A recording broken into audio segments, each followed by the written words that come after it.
Hello students and welcome to the DPC online classes. कालच्या लेक्चरमध्ये आपण व्हिडिओ तर अपलोड केला होता, पण माहिती नाही काल काय प्रॉब्लेम झाले. अनेकांच्या अशा कंप्लेंट आल्या की सर आम्हाला तो व्हिडिओच दिसत नाही. त्याच्यामुळं आज मला हा व्हिडिओ पुन्हा एकदा बनवावा लागला बेटा. ठीक आहे, बघा गेल्या आठवड्यामध्ये मी ट्राय केला होता की ऑफलाईनसाठी काही करता येतं का, पण कसल्याही प्रकारची परमिशन ग्रँटेड केली जात नाहीये. याच्यासाठी थोडक्यात ऑफलाईन क्लास तर पॉसिबलच नाही बेटा. म्हणून आजपासून आपल्याला पुन्हा एकदा या ऑनलाईन मोडकडे वळावं लागणार आहे. ओके, मग आता तुम्ही सर्वांनी मनाची तयारी करा. ऑफलाईनचा शक्यतो पार्टच शक्य नाहीये. काही एक दोन क्लास चालू आहेत, ते पण कसे की बिना परमिशनचे सुरू आहेत. मग ती रिस्क नकोय बेटा आपल्याला. आणि तुम्हाला माहिती की आणखी करोनानं पुन्हा एकदा डोकं वर काढायला सुरुवात केलंय. त्याच्यासाठी बेटा सरसलामत तो पगडी 50 याच्यासाठी आपण घरीच राहू आणि काळजीपूर्वक अभ्यास करू. ठीक आहे, मग गेले 8 दिवस जरी गेले असतील तुमच्या वायाला तरी त्याची चिंता करू नका. उद्यापासून किंवा 1-2 दिवसानंतर तुम्हाला डबल ट्रॅक दिला जाईल. 2 व्हिडिओ देईल मी त्याच्या बदले, तर ते तुम्ही करत राहा. मी इलेक्ट्रोस्टॅटिक्सचा आणखीन एक ट्रॅक तुम्हाला स्टार्ट करणार आहे. ओके, म्हणून तुम्ही आता आपल्याला सुरू करायला उशीर झाला याची चिंता करू नका. मी असा विचार केला होता की जर ऑफलाईन शक्य झालं तुम्हाला 2-3 वेळा बोलून तो सर्व भाग कव्हर करून घेता येईल, पण ते काही पॉसिबल झालं नाही. म्हणून असू द्या, आजपासून आपण पुन्हा एकदा नव्यानं स्टार्ट करू आणि आपलं जे काही भाग असेल तो संपवायचा प्रयत्न करू. बरं, तुम्हाला आठवत असेल की दिवाळीच्या पूर्वी आपण फ्लुइड मेकॅनिक्स या चॅप्टरमध्ये होतो आणि या फ्लुइड मेकॅनिक्सच्या आपण 2 ब्रँचेस स्टडी केल्या होत्या. एक होती स्टॅटिक्स आणि दुसरी होती डायनॅमिक्स. तुम्हाला आठवत असेल बेटा, आपण स्टॅटिक्स मध्ये आपण study of fluid at rest केली आणि डायनॅमिक्स मध्ये आपण काय स्टडी करतो, study of the fluid in a motion. Okay, मग स्टॅटिक्स मध्ये तुम्हाला आठवत असेल आपण काय काय केलं. एक्सप्रेशन फॉर प्रेशर काढलं, परत गेज प्रेशर कडे गेलात, variation of pressure with depth काढलं आणि त्याच्यानंतर आपण डेन्सिटी काढली, आपण फ्लुइडची फॅक्टर अफेक्टिंग द डेन्सिटी काढले. नंतर आपण अपथ्रस्ट काढला आणि लॉ ऑफ फ्लोटेशन सुद्धा स्टडी केला. ठीक आहे, हे एवढा पार्ट आपण फ्लुइड मेकॅनिक्स मध्ये म्हणजे स्टॅटिक्स मध्ये स्टडी केलेला आहे. आठवत नसेल बेटा, गेले 1-2 लेक्चर बघा आणि पुन्हा आजच्या लेक्चर मध्ये या. मग आता स्टॅटिक्स मधला आणखीन एक पार्ट आपल्याला आज स्टडी करायचा आहे. तो म्हणजे एक मोस्ट इम्पॉर्टंट लॉ जो बोर्डवरती मी ऑलरेडी लिहून ठेवला आहे, ज्याला आपण काय म्हणतो, Pascal's law. Pascal's law is a most important in a fluid mechanics. तुम्ही म्हणताल का sir, why this Pascal's law is important.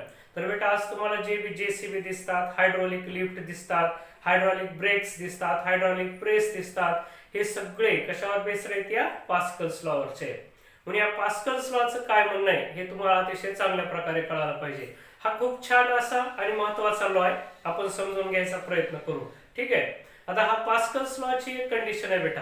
When we can apply this law, तर फ्लुइड याचं कसं असायला पाहिजे, एनक्लोज्ड फ्लुइड असावं, म्हणजे कोणत्या तरी वेसल मध्ये एनक्लोज केलेलं असावं. आणि दुसरी कंडिशन म्हणजे that fluid must be at the rest. म्हणजे in order to apply the Pascal's law, ज्या वेळेस आपण we think about the Pascal's law, then we have to remember that fluid should be enclosed fluid and it should be at the rest. म्हणजे काय बघा, Pascal's law ची most important condition कोणती, enclosed fluid असावं, लक्षात घ्यायचं. Enclosed fluid आणि ते कसं असावं बेटा, तर हे महत्वाचं आहे, एनक्लोज्ड फ्लुइड ॲट रेस्ट असं असायला पाहिजे ते. ठीक आहे, मग चला तुम्हाला कळालंय या पास्कल लॉची मोस्ट इम्पॉर्टंट कंडिशन कोणती कंडिशन होती बेटा, that fluid must be enclosed fluid at rest असावं. ठीक आहे, मग आता तुम्हाला आठवत असेल आपण एक प्रेशरचं इक्वेशन पाहिलं होतं, P इज इक्वल टू काय होतं, P0 प्लस रो HG. हे इक्वेशन आपल्याला सांगते how the pressure varies with respect to the depth H. ही डेप्थ घेतली होती आपण आणि हे इक्वेशन सांगायले जशी जशी फ्लुइडच्या डेप्थला आपण जास्त आतमध्ये जाऊ बेटा, तसं तसं प्रेशर गोज ऑन इन्क्रीजिंग असते. ठीक आहे, म्हणजे हे इक्वेशन आपल्याला variation of pressure with the depth सांगते आणि आपल्याला कळालंय जेवढं डेप्थला जाताल प्रेशर गोज ऑन इन्क्रीजिंग असते. हे तुम्हाला सुद्धा क्लीन आहे. मग आता पास्कल्स लॉ सुद्धा रिलेटेड विथ द प्रेशर आहे, but remember one thing, it doesn't give the pressure at a given point. Pascal's law तुम्हाला गिव्हन पॉइंटच्या प्रेशरची आयडिया देत नाही. तर पास्कल्स लॉ थोडासा वेगळाच कन्सेप्ट सांगायचा प्रयत्न करतो. म्हणून तुम्ही असं समजू नका की Pascal's law is related with the pressure and it gives the pressure at a point. Given पॉइंटचं प्रेशर देत नाही, लक्षात ठेवा बेटा, हा नोट करून ठेवा पॉइंट. मग गिवन पॉइंटचं प्रेशर सांगायचं काम कोण करतं? हे इक्वेशन करतंय. This equation gives the variation of pressure with the depth. Depth नुसार प्रेशर कसं व्हॅरी होतं हे सांगायचं काम बेटा हे इक्वेशन करतंय. ठीक आहे.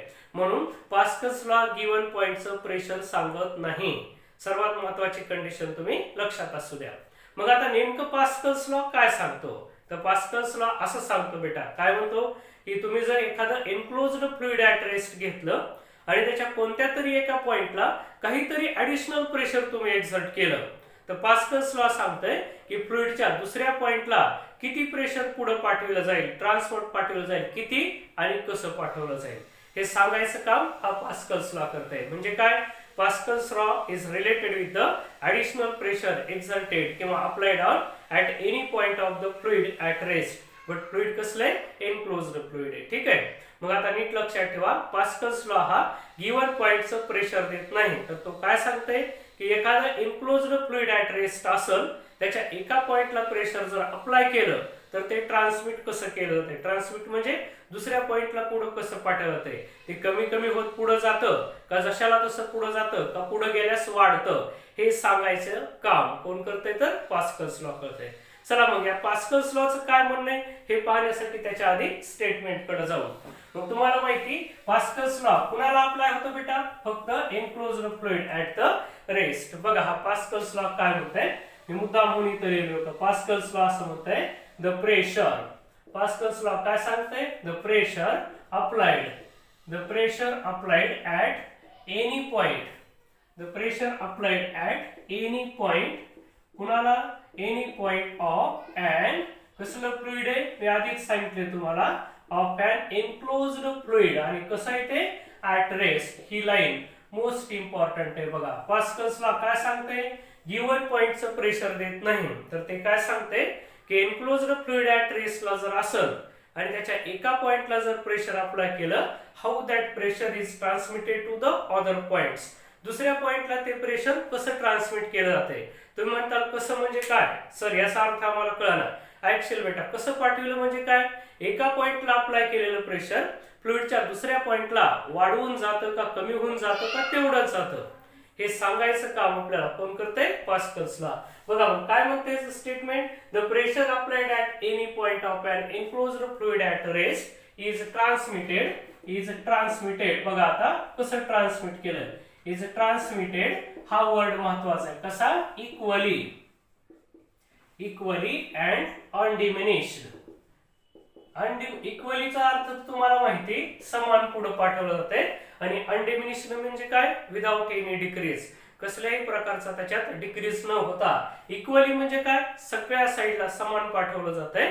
आणि कसं आहे? अनडिमिनिश्ड म्हणजे तुम्ही ज्या पॉइंटला अप्लाय केलं होतं बरोबर तेवढंच सगळ्या पॉइंटला पाठवलं जाते. लक्षात घ्या. म्हणजे याचा अर्थ काय बेटा?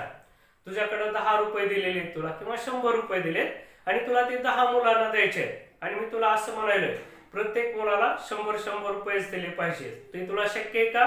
पण नाही. पण पास्कल्स लॉ असं म्हणतं की शक्य असतंय. म्हणजे एक 100ची नोट घ्यायची आणि 10 मुलांना ती द्यायची, पण कसे? 100 रुपये. तुम्ही म्हणताल सर याला तर काहीतरी जादूच असायला पाहिजे. तुझं म्हणणं बरोबर आहे बेटा. 100ची नोट घेतली असता 10 मुलांना 100च्या नोटा देणं शक्य नाहीये. पण हे पास्कल्स लॉ म्हणते की हे शक्य आहे. तुम्ही फ्लुइडच्या एका पॉइंटला कुठेतरी प्रेशर अप्लाय करा बेटा.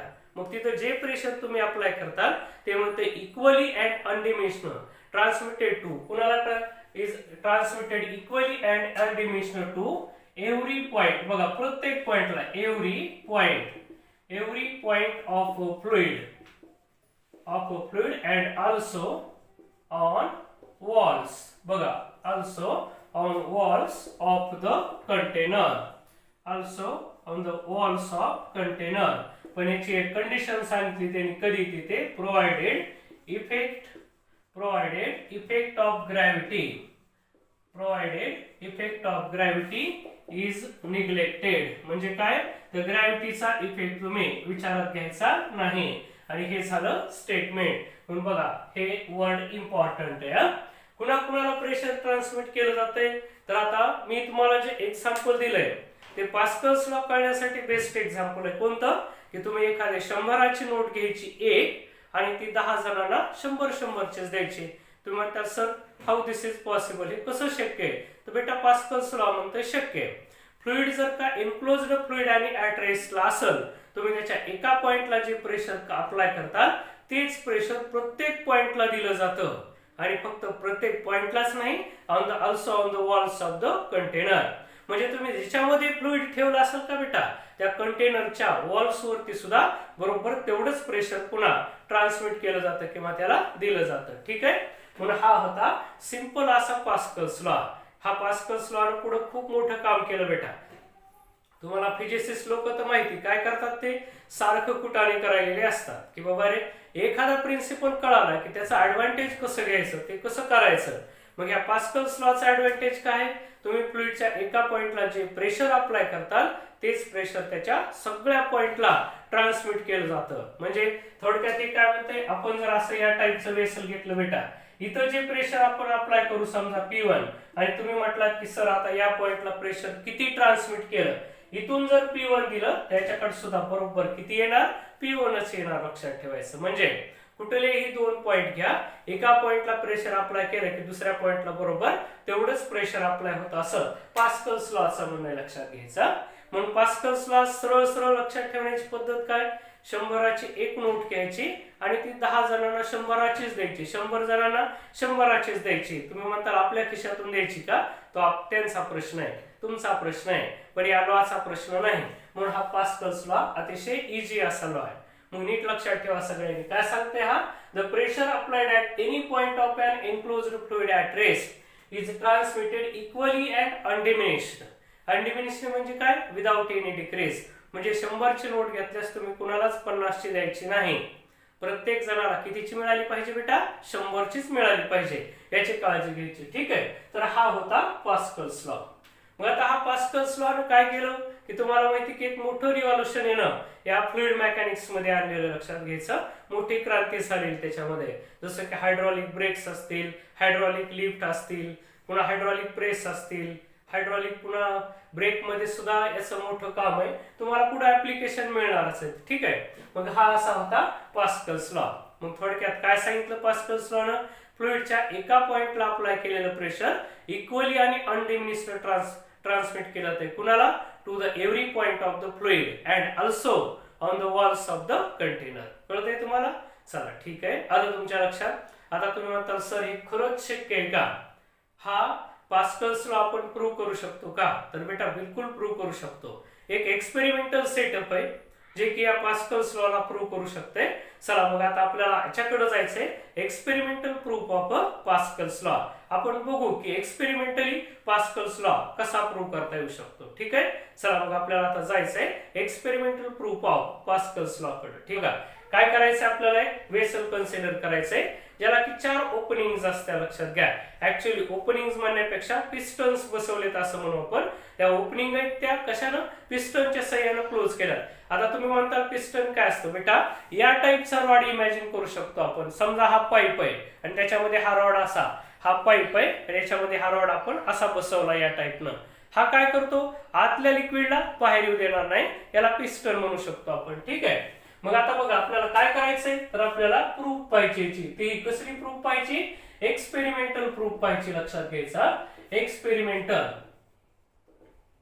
Experimental proof of Pascal's law. या एक्सपेरिमेंटल प्रूफ कडे चालत आपण या पास्कल्स लॉच्या. त्याच्यासाठी आपल्याला एक वेसल कन्सिडर करायचं. लक्षात घ्या, त्याला किती ओपनिंग असायला पाहिजे, 4. मग आपण काय म्हणू, कन्सिडर आयडियल फ्लुइड म्हणू किंवा incompressible fluid is enclosed in a vessel having the 4 openings असं म्हणू. बघा आता कायचं, या टाईपचं वेसल मी अगोदर काढून घेतो. इमॅजिन करा हे असं वेसल मी काढलं, मला याला 4 ओपनिंग द्यायच्या. मी एक इथली ओपनिंग देतो की या ठिकाणी ओपनिंग आहे असं म्हणतो. मी थोडंसं याचा एरिया कमी करायचा प्रयत्न करतो. समजा इमॅजिन करा हा इथं पिस्टन बसवला आपण असा या टाईपचा. ठीक आहे, पिस्टन म्हणजे इथं हा काहीतरी त्याचा एरिया ऑफ क्रॉस सेक्शन असेल असं इमॅजिन करू. ह्याचा area of cross section A होता. ही एक ओपनिंग झाली बेटा. ठीक आहे, याच्यामध्ये काय केलंय आपण, असं या टाईपनं फ्लुइड फिल केलेलं. लक्षात घ्यायचं या पूर्ण वेसल मध्ये. आणि मला याला तुम्हाला मुद्दाम होऊन 4 ओपनिंग्स आहेत असं कन्सिडर करा म्हणायचंय. बघा एक ओपनिंग मी इथं घेतो, तुम्ही नीट लक्षात ठेवायचं, मी ही घेताना ओपनिंग कशी घ्यायलोय, आता ह्याची ओपनिंग येऊ का, परत इथे एक पिस्टन बसवलाय मी या टाईपनं, आणि हा जो पिस्टन मी याच्यात बसवला याचा एरिया मी असं इमॅजिन करतो, का इकडे लिहितो याचा एरिया 2a एवढा एरिया आहे. म्हणजे काय, इथं जो होता याच्या दुप्पट एरिया घेतला. मी आणखीन एक आता या वेसलला थर्ड ओपनिंग घेतो. इमॅजिन करा ती ओपनिंग मी अशी इथं घेतली या ठिकाणी. ठीक आहे, या ठिकाणी घेतली आणि परत इथं हा एक पिस्टन आहे, त्याचा काहीतरी एरिया ऑफ क्रॉस सेक्शन असेल.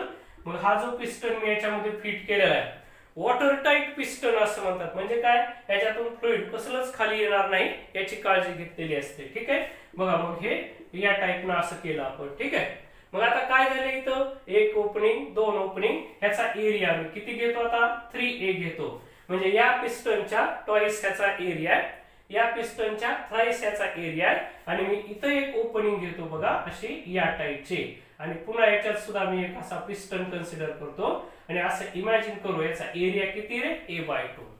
मग तुम्हाला नीट लक्षात घ्यायचं आता, हे जे आपल्याला वेसल गिवन आहे बेटा, ह्या वेसल मध्ये लक्षात ठेवा या वेसलला किती ओपनिंग येतात, 4 ओपनिंग येतात. आणि कशा कशा येतात, इथं जो पिस्टन बसवला S1 म्हणू आपण, याचा एरिया a, हा पिस्टन S1 म्हणू आपण, मी इकडे लिहितो किंवा जाऊ द्या, हा काय a पिस्टन असेल, हा b पिस्टन म्हणू, हा C पिस्टन आणि हा D पिस्टन असेल. ठीक आहे, या पिस्टनचा एरिया a, याचा 2a, याचा 3a आणि D वाल्याचा किती a/2, म्हणजे याच्या हाफ एरिया इथं आलं लक्षात तुमच्या. चला ठीक आहे, मी हे सुद्धा नाव असं बाजूला देतो आणि ह्याचा जो एरिया आहे तो मी इथं लिहितो. ठीक आहे, बघा आता हा पास्कल्स लॉ कसा प्रूव्ह करायचा, हा एक्सपेरिमेंट आहे बेटा. हा एक्सपेरिमेंट परफॉर्म करता येऊ शकतो. इमॅजिन करा या पिस्टन वरती, हा जो पिस्टन आहे आता इथला, या पिस्टन वरती अप्लाय केलेलं मी force F1 is equal to F newton एवढं फोर्स अप्लाय केलं होतं. कसं, डाऊनवर्ड डायरेक्शन. ठीक आहे, बघा काय केलं मी, हे वेसल असं फील केलेलं आहे आणि मी तुम्हाला फ्लुइड फील केलेलं आहे आणि मी तुम्हाला सांगितलं हे फ्लुइड कसं आहे बेटा, आयडियल फ्लुइड आहे. आयडियल फ्लुइड कसं असते, इट इज इनकॉम्प्रेसिबल, ते कॉम्प्रेस होऊ शकत नाही. ठीक आहे, मग बघा आता काय केलं मी, या पिस्टन वरती, म्हणजे काय, on the piston A we apply the force F1. मी तुम्हाला असं म्हणालोय, apply the force F1 is equal to F newton on piston A. पिस्टनला काय केलं आपण, असं खाली ढकलायचा प्रयत्न केला. किती फोर्स अप्लाय केला बेटा, इमॅजिन करा हा पिस्टन आहे, खाली F1 या फोर्सनं मी खाली ढकललं, असा पकडला आणि त्याला बघा या टाईपनं पकडला आणि खाली ढकलायचा प्रयत्न केला. किती फोर्स अप्लाय केलं, F न्यूटन एवढं. इथं अप्लाय केलेलं फोर्स F1 म्हणून ते किती होतं, F न्यूटन एवढं होतं. नोट करून ठेवलं आपण. काय म्हणत आपण, इमॅजिन किंवा consider a force F1 is equal to F newton. F newton म्हणजे काय, 5 न्यूटन, 2 न्यूटन, 3 न्यूटन, काही ना काही त्याची व्हॅल्यू असेल बेटा. ठीक आहे, मग तुम्ही तेवढं फोर्स अप्लाय केलं. मग मला सांगा, इथं जर तुम्ही या पिस्टनला असं खाली ढकललं तर तो सीन डोळ्यासमोर आणा तुम्ही, काय सीन उभा राहील, की हे जे बाकीचे पिस्टन्स आहेत ते थोडेफार आउटवर्डला मूव्ह होते. हा पिस्टन थोडासा बाहेर निघेल, हा पिस्टन थोडासा बाहेर निघेल आणि हा सुद्धा आउटवर्ड डायरेक्शनला मूव्ह होईल. असं का मूव्ह होईल बेटा, कारण आत जे आपण फ्लुइड फील केलंय ते फ्लुइड कसं आहे, आयडियल फ्लुइड आहे. आयडियल फ्लुइड कुणाला म्हणायचं, विच इज इनकॉम्प्रेसिबल. हे इनकॉम्प्रेसिबल फ्लुइड आहे. ठीक आहे, चला F1 एवढं फोर्स ऍक्ट केलं, F1 ची व्हॅल्यू आपण F न्यूटन एवढी नोट केली. ठीक आहे, चला मग काय झालं, इथलं जे प्रेशर आहे, या पॉइंटचं प्रेशर मी जर P1 काढा म्हटलं, तुम्ही कसं काढताल, F/A या फॉर्म्युल्याने काढताल. म्हणजे तुमचा जनरली फॉर्म्युला असतो फोर्स अपॉन इथला एरिया A1 म्हणून, किती फोर्स अप्लाय केलाय F, आणि याचा एरिया ऑफ क्रॉस सेक्शन बघा किती रे, स्मॉल a एवढा. म्हणजे या टाईपचं, या ठिकाणचं प्रेशर तुमचं किती आलंय, P1 is equal to F/A. मग बघा P1 म्हणजे काय, प्रेशर ऍट पॉइंट A किंवा ऑन पिस्टन A किंवा pressure exerted by piston on a fluid. P1 is equal to किती मिळाले, F1/A1 it is equal to F/A. आता हा पॉइंट नोट केला आपण. ठीक आहे, एक्सपेरिमेंट करायला लक्षात घ्या. इथं जेवढं फोर्स अप्लाय केलं ते आपण इथं नोट केलं. इमॅजिन करा F ची व्हॅल्यू 5 न्यूटन आहे, तरी 5 न्यूटन व्हॅल्यू आपण इथं नोट केली. आणि या पिस्टनचा एरिया ऑफ क्रॉस सेक्शन तर आपल्याला माहित असतो, A1 म्हणजे या पिस्टनचा एरिया ऑफ क्रॉस सेक्शन किती घेतलाय A, आणि मी इथं नोट केलं. हा रेशिओ घ्या बेटा, काहीतरी त्याची व्हॅल्यू येईल इथं. ठीक आहे, चला आता पुढे जातो मी. तुम्हाला कळालं की याला डाऊनवर्ड डायरेक्शनला फोर्स एक्झर्ट केलं, हे जे अदर पिस्टन्स आहेत बेटा ते काय होतील, they will move in a outward direction slightly. का मूव्ह होतील, कारण हे जे फ्लुइड आहे इट इज इनकॉम्प्रेसिबल. कसलं फ्लुइड आहे, इनकॉम्प्रेसिबल आहे, म्हणून या पिस्टनला काय करेल, ते आउटवर्ड डायरेक्शनला मूव्ह करायचा प्रयत्न करेल. ठीक आहे, चला केला असं इमॅजिन करू. आता आपल्याला काय करायचं लक्षात घ्या, काय करायचंय, हे जे पिस्टन्स आउटवर्ड डायरेक्शनला थोडेसे मूव्ह झाले त्याच्यापैकी एक पिस्टन मी हा फक्त दाखवतो तुम्हाला इमॅजिन करून.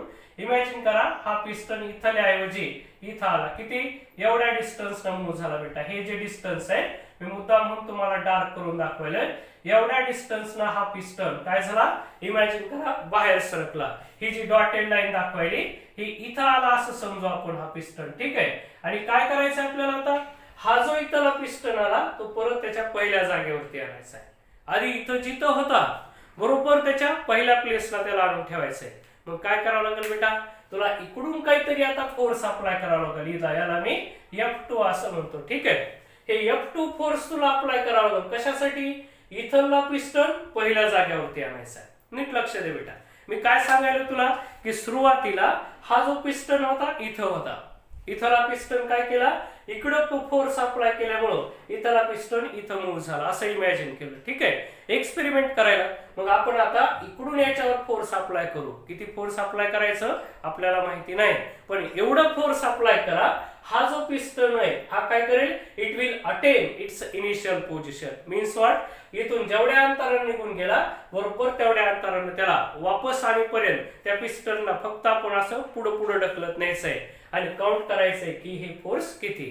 ठीक आहे, तसंच ह्या प्रत्येक पिस्टनला असं लक्षात घ्या. मी आता तुम्हाला म्हटलं की इथलं प्रेशर P1 होतं, इथं तुम्ही किती F3 फोर्स ऍक्ट केलं या डायरेक्शनला, याच्यावर F4 ऍक्ट केलं या डायरेक्शनला. मग तुम्हाला काय करायचंय, इथला पिस्टन इथं आणण्यासाठी किती फोर्स ऍक्ट करावं लागलं हे नोट करायचंय, ते F2 असेल.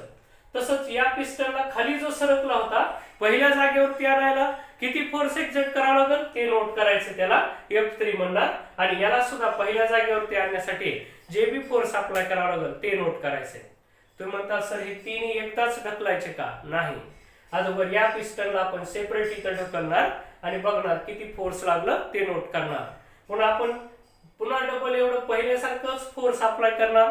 पुन्हा हे पिस्टन पुन्हा बाहेर जातील. तुम्ही आता या पिस्टन कडे येणार आणि याला वर ढकलणार आणि बघणार की मला F3 किती अप्लाय करावं लागलं, F4 किती अप्लाय करावं लागलं.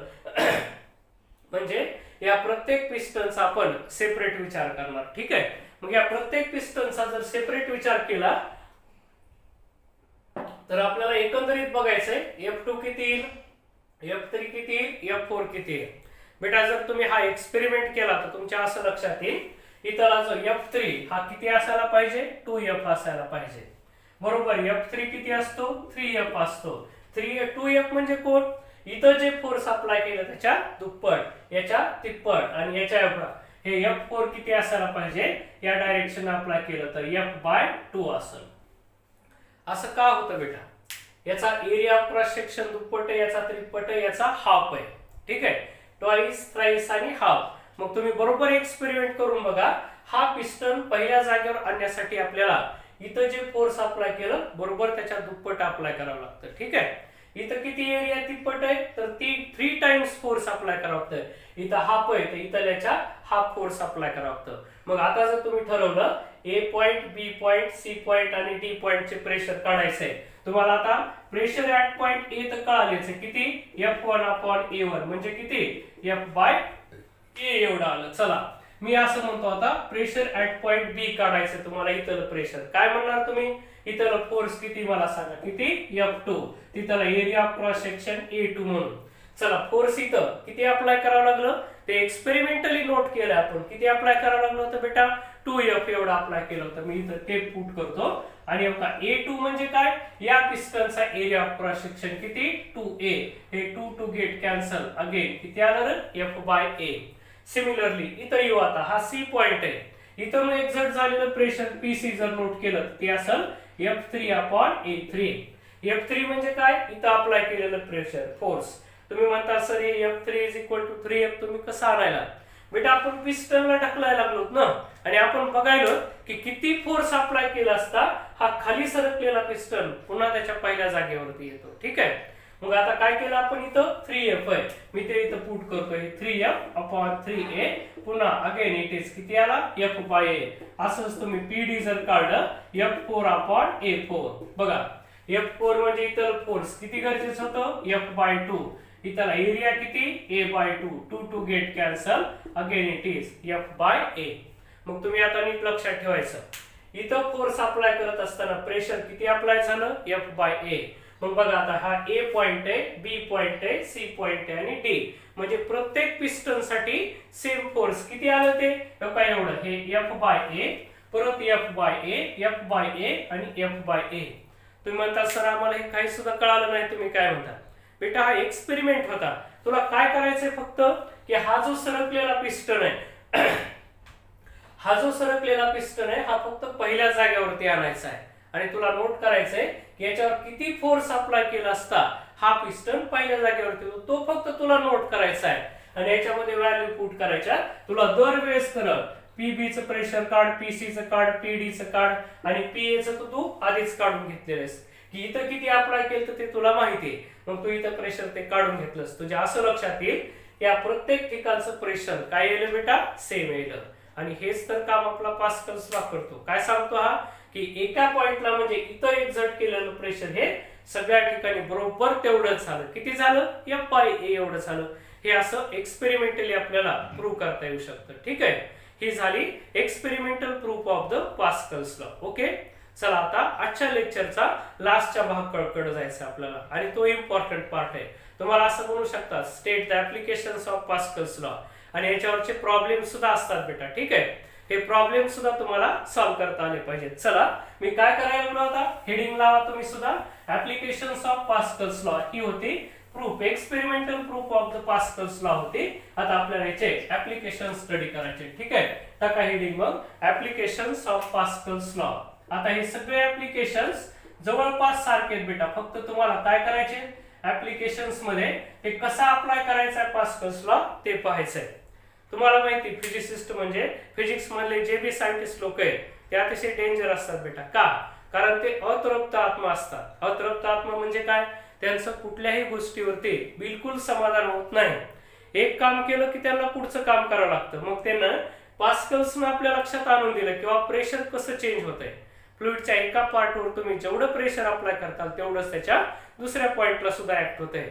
बरोबर या फिजिसिस्टनी हाच पॉइंट उचलला आणि याला डेली लाईफ मध्ये काही आपल्याला ऍप्लिकेशन्स करता येतात का याच्यासाठी त्यांनी त्याचा विचार करायला सुरुवात केली. आणि याच्यातून सर्वात महत्वाचं जे पहिलं ऑप्शन पुढे आलं, पहिलं ऍप्लिकेशन पुढे आलं बेटा, त्याच्याबद्दल मी सांगायले काय, हायड्रॉलिक लिफ्ट. हे मोस्ट इम्पॉर्टंट ऍप्लिकेशन इथं समोर आलं. तुम्हाला कळत असेल वेगळे वेगळे गॅरेज असतात, वॉशिंग सेंटर असतात. काय करतात बेटा, त्याच्यावरती ते मोठंच्या मोठं वाहन उभं करतात, मग खालून काहीतरी ती प्लेट एक येते, त्या काय जे असेल त्या गाडीला पूर्णपणे अशी वर वर उचलत नाही ते. मग ती जी लिफ्ट आहे का बेटा ती हायड्रॉलिक लिफ्ट आहे, लक्षात घ्यायचं. जेसीबी मध्ये यूज केले जाणारे सगळे काय हायड्रॉलिकच असतात ते पूर्णच्या पूर्ण. मग पहिल्यांदा आपण याच्याबद्दल बघू की हायड्रॉलिक लिफ्ट कशी तयार केली जाते. आता पुस्तकात आपल्याला काय केलेले त्यांनी दोन डिफरंट वेसल्स दिलेत, पण तीच डायग्राम अशी काढली असती तरी चालली असते. ठीक आहे, इमॅजिन करा की हा एक रॉड आहे म्हणू आपण. ठीक आहे, किंवा हा एक पिस्टन आहे असं समजा, याच्यामध्ये बसवलेला हा या टाईपचा पिस्टन आहे. हा मी याला असं जोडून काढतो वर. ठीक आहे, मग हा पिस्टन झाला आणि त्यांनी काय केलंय की आता यालाच हे या टाईपनं हा एकच वेसल मी कन्सिडर करतो आणि पहा दुसरा पिस्टन आहे. ठीक आहे, मग आता हे हायड्रॉलिक लिफ्ट कशा तयार करतात इमॅजिन करा. मी हे एकच वेसल घेतलंय आणि या दोन्हीला कनेक्ट केलं होतं, याच्यामध्ये आपण असं फ्लुइड फिलअप केलेलं, लक्षात घ्यायचं. मग आता पास्कल्स लॉचं अतिशय महत्वाचं ऍप्लिकेशन आहे. इमॅजिन करा इथे एक असा पिस्टन आहे, हा पिस्टन या टाईपने. ठीक आहे, मग हा वरचा रॉड त्याला काढला काय नाही काढला काय हा काही इम्पॉर्टंट नाही, कारण सध्याला आपण तो काढणार नाही, लक्षात असू द्यायचं. मग काय केलंय आता बघा, इकडून एक पिस्टन आहे, इकडून एक पिस्टन आहे. याचा area of cross section me A1 म्हणतो आणि याचा area of cross section A2. कोणालाही कळल A2 is greater than A1 असा येतं. ठीक आहे, बघा काय केलं मी, एक वेसल कन्सिडर घेतलं, एक कनेक्टेड वेसल आहे पण त्याच्यात मी दोन सेक्शन तयार केले. इकडे एक पिस्टन फिक्स केला मी. आता हे रॉड असे मोडून टाकतो, याची काही गरज नाही आपल्याला. मग याचा एरिया A1 होता, याचा एरिया A2 आहे आणि क्लिअरली तुम्हाला दिसायला बेटा काय दिस A2 is greater than A1 आहे. ठीक आहे. मग चला आता काय करायचंय, लिफ्ट कशासाठी असतं, कशाला तरी वर उचलायचंय बेटा. मी थोडस पाणी पितो.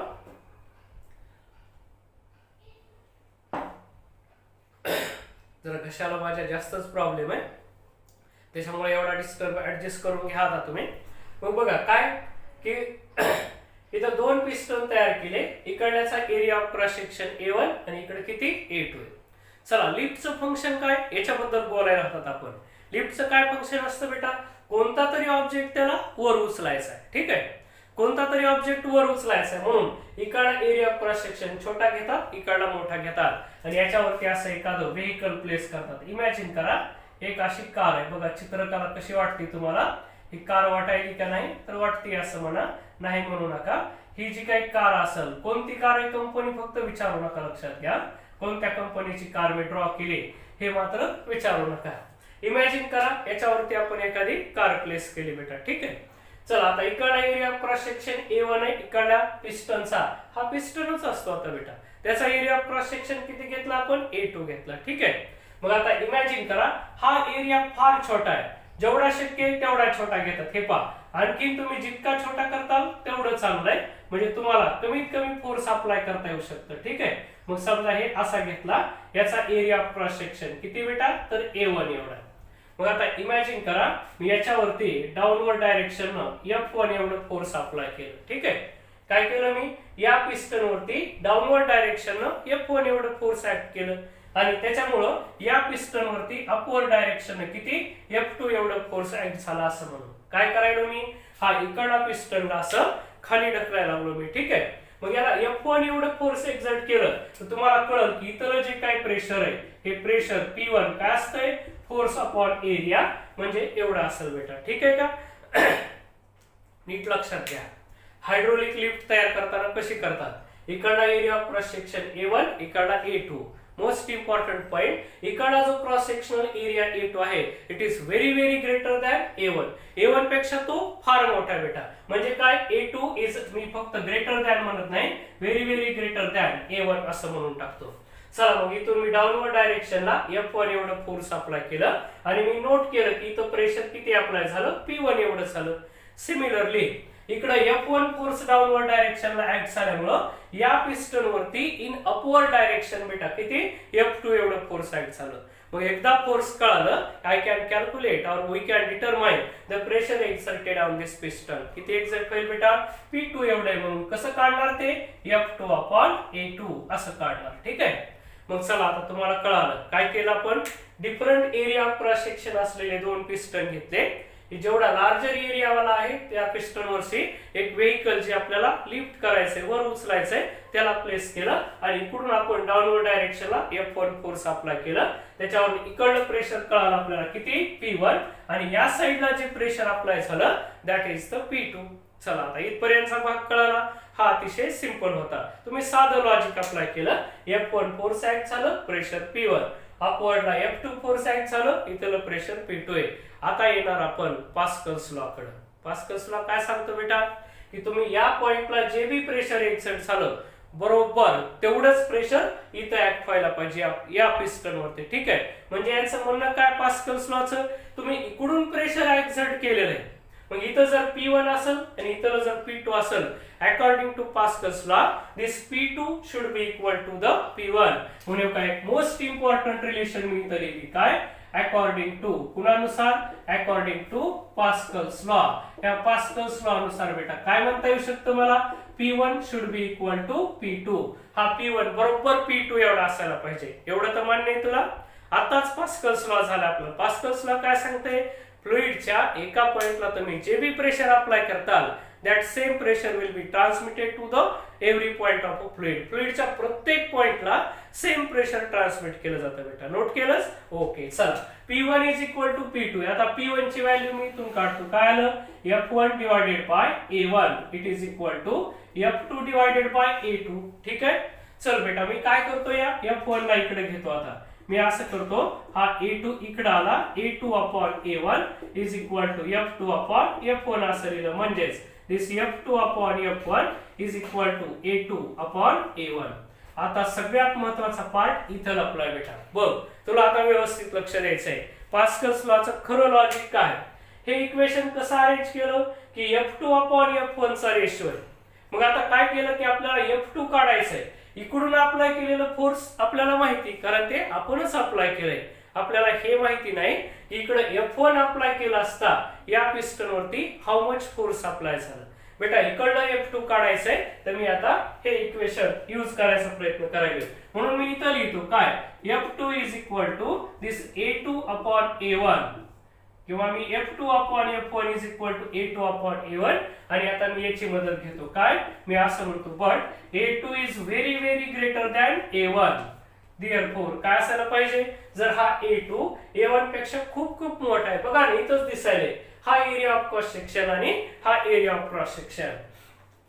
So this A2 is very very greater than A1 आहे. तर काय असायला पाहिजे, हा F2 म्हणजे बघा A2 मोठा असेल तर F2 सुद्धा मोठा असेल. F2 is very very greater than F1. आणि पास्कल्स लॉचं नेमकं हेच लॉजिक आहे बेटा. काय सांगते पास्कल्स लॉ, इकडून फार छोटं फोर्स आपण अप्लाय करायचं, त्याचा लार्ज अमाउंट ऑफ फोर्स इकडे अप्लाय होईल. म्हणजे काय, तुम्ही जेवढा हा एरिया जास्त घेताल तेवढं इकडून इथं ऍक्ट होणारा फोर्स सुद्धा जास्त असं लक्षात घ्यायचं. मग आता हे आपल्या मनावरती ना बेटा, इकडला अतिशय छोटा सिलेंडर करा, इकडला फार मोठा सिलेंडर करा. म्हणजे एक साधा व्यक्ती सुद्धा कार उचलू शकतो. लक्षात घ्या कसा, या पिस्टनला फक्त तुम्ही खाली ढकलू शकला पाहिजे. इकडल्या फ्लुइडला तुम्ही थोडं कॉम्प्रेस केलं तर हे fluid large amount of force याच्यावरती ऍक्ट करेल. जेवढा एरिया इन्क्रीज होईल तेवढं जास्त फोर्स त्याच्यावरती ऍक्ट होईल. म्हणून तर ज्या बी बोट असतील, शिप असतील, त्याचा सरफेस एरिया फार मोठा तयार करतात. लक्षात घ्या. म्हणून फ्लुइड त्याच्यावरती जास्त फोर्स एक्झर्ट करू शकतो. लक्षात घ्यायचं. ठीक आहे. म्हणजे तुम्ही एखादं निडल जर का वॉटर मध्ये फेकलं ते आरामच आहे, पण एखादा लाकडी ओंडका किंवा फळी फेका, तिचा सरफेस एरिया खूप मोठा असते. म्हणून फ्लुइड त्याच्यावर लार्जर फोर्स अप्लाय करतं, ते आतमध्ये इमर्स होणार नाही. ठीक आहे. म्हणून बघा हा पास्कल्स लॉचं अतिशय मोस्ट इम्पॉर्टंट ऍप्लिकेशन आहे. मग या पहिल्या ऍप्लिकेशन काय सांगितलं, या दोन एरियामध्ये डिफरन्स करा. तुम्हाला जेवढं मोठं फोर्स पाहिजे तेवढं मोठं फोर्स आपण अप्लाय करू शकतो. येतं लक्षात तुमच्या. चला ठीक आहे. मग आता तुम्हाला कळालं की हा पास्कल्स लॉ मध्ये हायड्रॉलिक लिफ्ट हे कसं तयार केलं. हे आपलं पहिलं ऍप्लिकेशन होतं. ठीक आहे. चला आता नेक्स्ट ऍप्लिकेशन कडे जाऊ. टाका दुसरं ऍप्लिकेशन. हे होतं हायड्रॉलिक लिफ्ट. याच्यासारखंच आता दुसरं ऍप्लिकेशन आहे हायड्रॉलिक प्रेस म्हणतो. हे आपल्या पुस्तकानं दिलं नाही, पण आपण 2 मिनिटात समजून घेऊ बेटा. ठीक आहे. हायड्रॉलिक प्रेस कसं तयार केलं होतं. तुम्ही म्हणता आता प्रेस कशासाठी. बघा विचार करा, कॉटन म्हणजे कापसाचे मोठाले बंडल असतात बेटा, त्यांना आपल्याला प्रेस करायचंय. किंवा तुम्हाला ऑइल सीड्स असतात, सोयाबीन असेल, एरंडी सारखं असेल, सूर्यफूल म्हणजे सनफ्लावर असेल, तुम्हाला त्याचं जर का ऑइल एक्स्ट्रॅक्ट करायचंय, एक्स्ट्रॅक्शन ऑफ ऑइल काढून घ्यायचंय, तर त्याला प्रेस करणं गरजेचं आहे. त्याला जर प्रेस केलं तरच आपल्याला त्यातलं ऑइल बाहेर मिळेल बेटा. ठीक आहे. मग आता हे जे काही हायड्रॉलिक प्रेस आहे याचा सुद्धा रोल अतिशय इम्पॉर्टंट असतो आणि काम हे सेम आताच्या सारखं करतात. कसा करतात बेटा, हे पहा, या छोटा सिलेंडर असेल आणि पुन्हा परत इकडं हा मोठा सिलेंडर आहे. फक्त इथं फरक काय लक्षात घ्यायचं, याचा डिफरन्स असा आहे, आता सारखंच असेल, परत याच्यामध्ये हे सर्व फ्लुइड फिलअप केलेले असं म्हणू आपण. असं इमॅजिन करू, हा इथला एक पिस्टन झाला, काय जो असेल तो असेल, आणि इकडे हा दुसरा पिस्टन असेल. फक्त डिफरन्स असा आहे. काय डिफरन्स आहे, याच्यामध्ये आता 2 पिस्टन असतील बेटा. एक हा वरचा फिक्स असतो, लक्षात घ्यायचं. ठीक आहे. हा पिस्टन फिक्स असेल आणि याच्या खाली आणखीन एक इथला हा मुव्हेबल पिस्टन असतो, जो की वर खाली होऊ शकतो. लक्षात असू द्यायचं. मग आता काय करतात, आताच्या सारखंच याचा एरिया A1 म्हणतात, याचा एरिया A2. इथून फोर्स F1 अप्लाय केला तर याच्यावरती फोर्स काय होतंय, F2 अप्लाय होतंय. मग बघा आता नेमकं हायड्रॉलिक प्रेस कसं वर्क करते. इमॅजिन करा, तुम्हाला एक कॉटनचं बंडल आहे किंवा पेपरचं बंडल आहे, ते तुम्हाला प्रेस करायचंय, कमी ह्याच्यात बसवायचंय. तर काय करतात, याच्यामध्ये हा असा या टाईपनं कॉटन फिलअप केला जातो. पूर्ण कॉटन याच्यामध्ये टाकला जातो. लक्षात घ्या. मग काय होईल, इकडून F1 pressure apply, force apply केला, इथं प्रेशर F1 म्हणजे किती, एवढा अप्लाय होईल. मग याच्यावरती F2 फोर्स अप्लाय होत आहे, म्हणून इथं हे होत आहे किती, F2 अपॉन A2 एवढं प्रेशर एक्झर्ट होईल. आणि ही जी खालचा पिस्टन आहे बेटा, हा असा वर वर वर वर चालला जातो. आणि हा खालचा पिस्टन असा वर वर चालला की बरोबर आतमधला जो कॉटन आहे तो काय होतो, असा कॉम्प्रेस व्हायला सुरुवात होतो, बरोबर आहे. मग त्याला आपण प्रेस करायला सुरुवात झालं की मग इथं कॉटनचे बंडल होतात. इमॅजिन करा, या कॉटनच्या ऐवजी यांनी आता इथं ऑइल सीड्स टाकल्या, म्हणजे काय, सोयाबीन असेल किंवा शेंगदाणे असतील किंवा सनफ्लावर असेल, या ऑइल सीड्स त्यांनी इथं फिलअप केल्या. काय होईल मला सांगा, हा वरचा जो पिस्टन आहे हा कसा आहे, फिक्स आहे. मग खालचा पिस्टन हा असा वर वर चालला जातो आणि ज्यावेळेस या ऑइल सीड्स ह्या कॉम्प्रेस व्हायला सुरुवात होतील त्यावेळेस त्याच्यातून ह्या इथं थोडीशी ओपनिंग ठेवली जाते आणि या ओपनिंग मधून आपण ऑइल बाहेर काढू शकतो. लक्षात घ्यायचं, हे असं पास्कल्स लॉचं हायड्रॉलिक प्रेस हे एक मोस्ट इम्पॉर्टंट ऍप्लिकेशन आहे. हे सुद्धा आपण यूज करतो. लक्षात घ्यायचं. मला सांगा, फक्त एक्सट्रॅक्शन ऑफ ऑइल एवढंच काम याच्यातून नाही करता येणार बेटा, आणखीन एक काम करता येऊ शकतं. काय, की तुम्हाला काय करतात, या भागामध्ये मेटलचा काहीतरी लिक्विड मधात टाकतील आणि तुम्हाला ज्या जाडीचा पत्रा पाहिजे असेल त्या जाडीनुसार या पिस्टनला वर सरकायला सुरुवात करतात. मग मेटल मेल्ट करतात आणि याच्यामध्ये टाकतात, मेल्ट करून या पिस्टनला वर वर सारतात आणि तुम्हाला ज्या जाडीचा पत्रा पाहिजे बरोबर त्याच जाडीचं मेटल सीट आपल्याला अवेलेबल होतं. म्हणून हायड्रॉलिक प्रेस हे अत्यंत महत्वाचं ऍप्लिकेशन आहे. बट आपल्या बुकनं का दिलं नाही बेटा, कारण हायड्रॉलिक लिफ्ट आणि हायड्रॉलिक प्रेस दोन्ही सेमच वर्क करतात. मग कशाला सांगायचं, म्हणून या लोकांनी सांगितलं नाही. चला, हे होतं हायड्रॉलिक प्रेस. ठीक आहे. चला, आता याचं तिसरं अजून एक ऍप्लिकेशन असतं बेटा. काय तिसरं ऍप्लिकेशन आहे याचं, तर बघा, हायड्रॉलिक ब्रेक्स म्हणतो. आपले जे काही व्हेइकल्स असते त्याला हायड्रॉलिक ब्रेक्स यूज केले जाते. हे हायड्रॉलिक ब्रेक्स म्हणतो आपण त्याला. ठीक आहे. हायड्रॉलिक ब्रेक्स काय असतात बघा, की हायड्रॉलिक ब्रेक्स मध्ये एकूण 5 सिलेंडर असतात. लक्षात घ्या. आता किती सिलेंडर होते, 2च. एकाचा एरिया छोटा आणि एकाचा मोठा. इमॅजिन करा, मी हे असा या टाइपचा एक छोटा सिलेंडर घेतला इथं. ठीक आहे. हा छोटा सिलेंडर मी असा घेतो या टाइपनं. ह्याच्यामध्ये मी अतिशय छोटा पिस्टन काढायचा प्रयत्न करायचा आहे मला. बघा, हा छोटा पिस्टन आहे, ह्याचा काय एरिया A1 आहे असं म्हणू आपण या पिस्टनचा. आणि ही जी काही आहे याचं कनेक्शन ऑदर 4शी असतं. लक्षात घ्या, 4 सिलेंडर सोबत असतं, ज्यांना स्लेव्ह सिलेंडर्स असं म्हणतो आपण. ठीक आहे. बघा, आता याच्यापासून पुन्हा असे 4 सिलेंडर्स तयार केले जातात. हायड्रॉलिक ब्रेक सिस्टीम एकदा मी तुम्हाला इथे काढूनच दाखवतो. हायड्रॉलिक ब्रेक सिस्टीम अशी या टाइपची असते. पुस्तकानं दिली पण मी थोड्याशा इझी वेने काढायचा प्रयत्न करायला त्याला.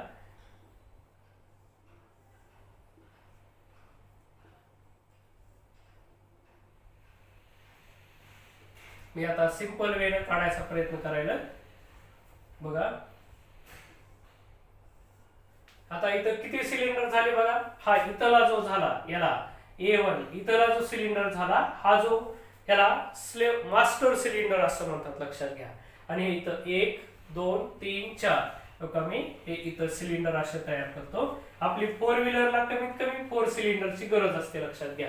हे जे 4 सिलेंडर आहेत यांचा area of cross section same असतं. इमॅजिन करा, हा A2 हा A2 आणि हा A2 हा सुद्धा A2.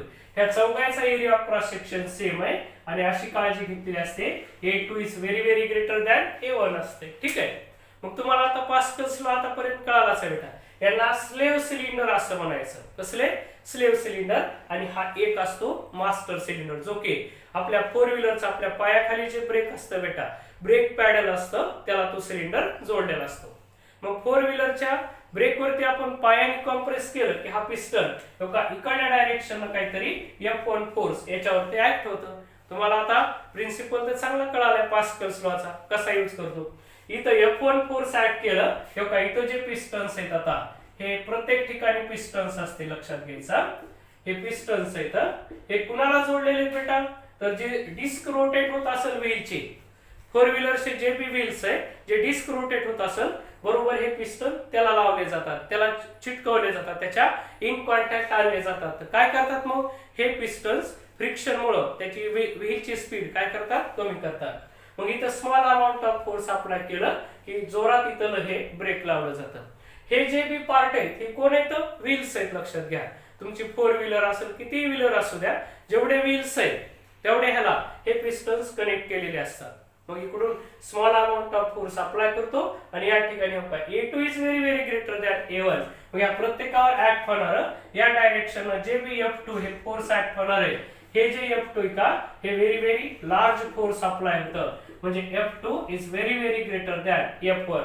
इथं अप्लाय केलेल्या फोर्सच्या पटीनं कितीतरी टाइम्स लार्जर फोर्स इथं ऍक्ट होतं आणि आपली जी बी व्हेकल मूव्ह होईल का बेटा ती थांबली जाते, लक्षात घ्यायचं. ठीक आहे.